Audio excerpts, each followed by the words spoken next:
Hi, this is Mike Haber. Thanks for asking me, is it better to have a bench or a jury trial? First off, you have to have a choice in the matter. There are some cases where you're not entitled to a jury trial. For example, if you're a juvenile who's been charged with an act of delinquency, or if you're an adult who's facing a probation violation, then you don't get a jury. But assuming that you do have a choice in the matter, then the answer is going to depend. It's going to depend upon the unique facts and circumstances of your case. Why? Because every case, every defendant, and every judge is different. In some cases, for example, less serious misdemeanor matters, there's an unwritten incentive to go bench. Many times, if you come back guilty on a bench trial, you can expect a more lenient sentence. Again, this is not a rule, it's just a generally reliable statement in some cases. The reason is that when you come back guilty after a bench trial in, say, a solicitation of prostitution or a petty theft or even a DUI case, your trial will have taken an hour of the court's time, whereas if you went jury, the case would have taken a day or maybe even two, and not just of the court's time, but also of the dozens of folks who sat through the jury selection process, the 6, 7, or 8 who sat through the whole trial, deliberated, and ultimately found you guilty. And then you have to factor in the fact that all of the resources used on your guilty verdict could have been spent on another case being tried instead of yours. Now, I know what you're thinking, and I'm not saying that this is right, but it is an unfortunate fact that at the end of some cases, you will effectively get punished for exercising your Sixth Amendment right to a jury trial. The bottom line is that every case, every defendant, and every judge are unique, and you have to make decisions about your case with the help of your criminal defense lawyer. I thank you for your question. I appreciate your having asked it, and I invite you to ask me more. Please remember at Haber PA, it's all about reasonable doubt. And if you like this video, please subscribe. We'll be putting out more soon.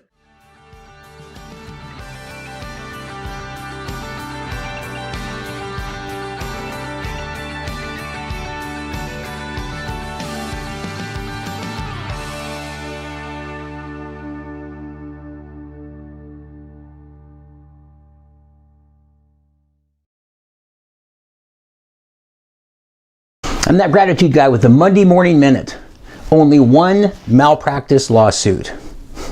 I was talking to my doctor the other day when I asked him what was the best thing about his medical practice after all of these years. I was a bit surprised to hear his answer. I only had one malpractice lawsuit in all of these years. Now, my doctor's a great guy, great mentor, and quite frankly, a great doctor. A throwback to the kind of doctor that sits down and listens to you without making you feel like you're just another patient on a human assembly line. What struck me as interesting is that he looked at the fact that he had only one malpractice suit as the thing that he was most grateful for. Upon further thought, I realized that there are so many ways to look at any situation, and he was merely pointing out a huge positive for him. So regardless of what the reason is, try to always look at the things that you are most grateful for. As I've said many times, it's amazing how by doing just that, you will slowly shift your mindset to one of abundance and gratitude. It is just flat a better way to think. I'm just saying. I'm that gratitude guy. Remember, be grateful and never quit.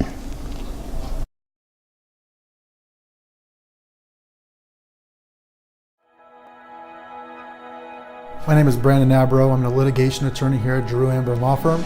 I was born and raised in Troy, Michigan. Went to undergrad in downtown Detroit at Wayne State University. I went to Cooley Law School in Lansing, Michigan. I first decided I wanted to be a lawyer when I was in high school. I took a couple of classes in debate and moot court and mock trial. That's when I decided to pursue law. I primarily specialize in personal injury. We handle everything from auto accidents to dog bite cases to premises liability type cases. I handle also some civil rights as well. Many people who are injured don't know if they have a case, so it doesn't hurt to pick up the phone and call our office. What's different about Drew Amber is that we're really client focused. We treat all of our clients like family here. The team approach we have here is different from other firms that I've worked at. It's not just one person handling your case, you're getting a whole team, a whole firm handling your case, whether it be the receptionist, to our assistants, to all the attorneys. Everyone here knows our clients and knows what they're going through. I like working with the clients, especially on the litigation side. You work with them closely, you see their struggles. This is a very difficult legal process, and to help them through all this and being a bright light for them is very rewarding.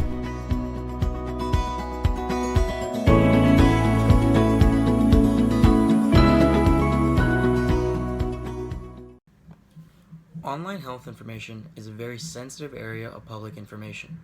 There are websites like WebMD that help people gain an understanding of different symptoms that could occur and offer a cost-efficient way to analyze one's own health. Although this is a great advancement in technology and medical services, it brings up a lot of liability issues. The reason that doctors have to go to school for so long is that they must master their field of health because it is their responsibility to give the best possible health care. Through all their education, they gain an intuition for diagnosis as well as how to treat patients. This is something that cannot be used when a regular person looks up information online. This, then, leads to a lot of room for misinterpretation and can cause serious injury in some people who choose to take this information and attempt self-treatment as opposed to going to see a proper medical practitioner. Privacy and security are also extremely important when it comes to online health information. Online health information does not really come to mind when people think about information breaches or hacking, but it is one of the highest things sought out for by data researchers.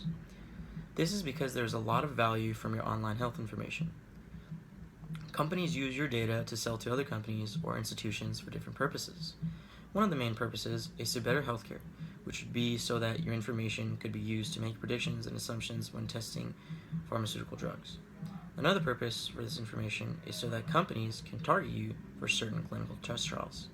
For example, if a company is looking for elderly people who suffer from diabetes, the disbursement of health information could allow a company to look through a database of different patient healthcare and target certain patients to be brought in for clinical testing trials. What does this mean? This means that corporations have effectively taken away your privacy. Not to mention, this privacy breach involves one of the most personal things about a person, their health information.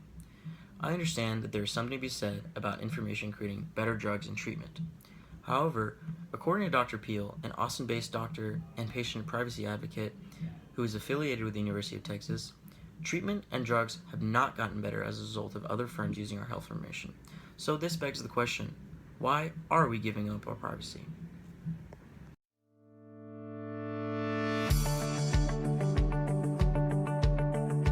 Hi, this is Mike Haber. Thanks for asking me, how can I change my case from a jury trial to a bench trial or vice versa?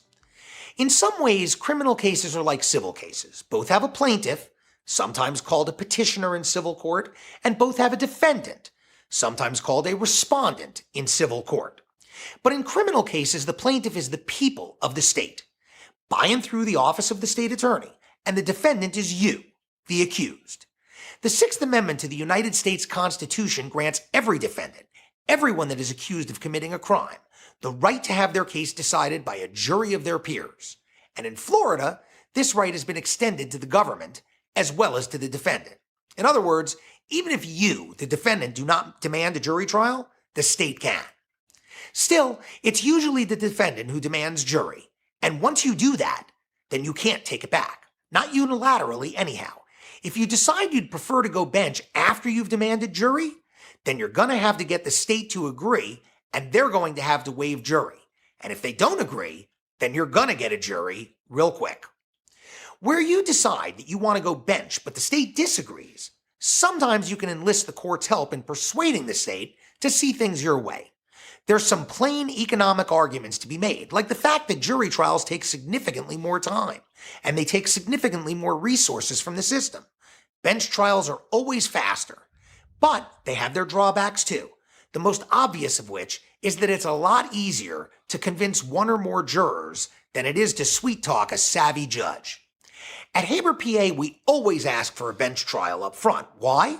Because the Constitution says that we can always ask for a jury trial later. And by demanding a judge up front, we keep our options open. Thank you for your question. I appreciate your having asked it, and I invite you to ask more.